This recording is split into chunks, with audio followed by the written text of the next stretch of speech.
exploring the possibility of UFO reverse engineering by the Nazis during World War II. But more recent files suggest that some foreign nations may also be arming themselves with extraterrestrial technology. We have evidence of crashes all around the world. Russia in 1969, China in 2006, and the Middle East in 1991 and in 2007. If this really happened, then we have advanced technology that might be in the hands of our enemies.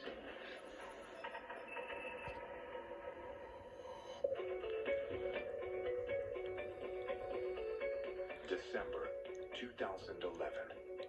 An American drone crosses into Iran's airspace. It is captured by the Iranian military without so much as a dent. Iran proudly broadcasts the captured aircraft on international television. American military insiders are thrown into a frenzy, uncertain how Iran could execute this feat. This is a state-of-the-art military drone, and Iran brought it down out of midair without a scratch. It's not like they shot the thing down. They somehow were able to capture the drone in midair. How could a small country like Iran have the technology to pull this off? The files contain reports that suggest the Iranian military may have had help developing this technology. So after the drone is captured, the U.S. is pretty embarrassed and rattled about what's going on.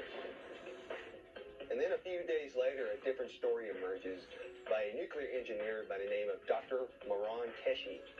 Dr. Keshi, a controversial nuclear scientist, claims that he helped design an Iranian military UFO that was used to capture the American drone. He describes the UFO as having capabilities that exceed any known aircraft, including a technology that many believe does not exist. He says that the drone was captured intact by a tractor beam that was mounted on a secret aircraft that he designed.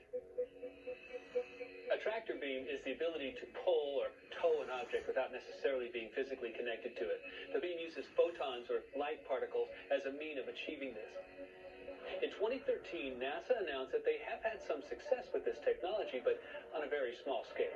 The Iranians claim that they brought down one of our drones with a tractor beam.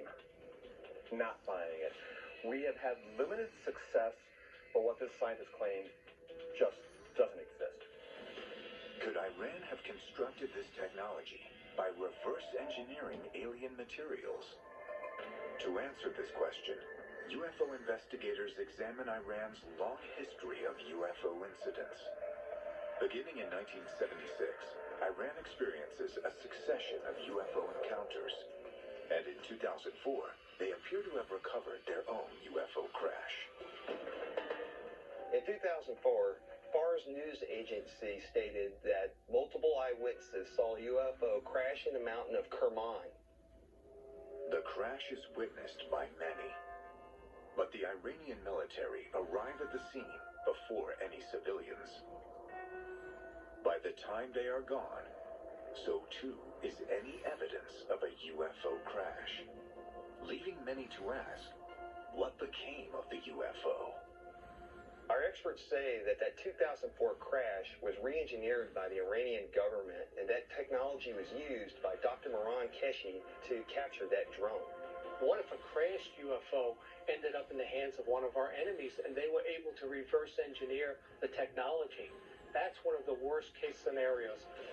But could there be another scenario? One where this alien technology is actually used to defend the world from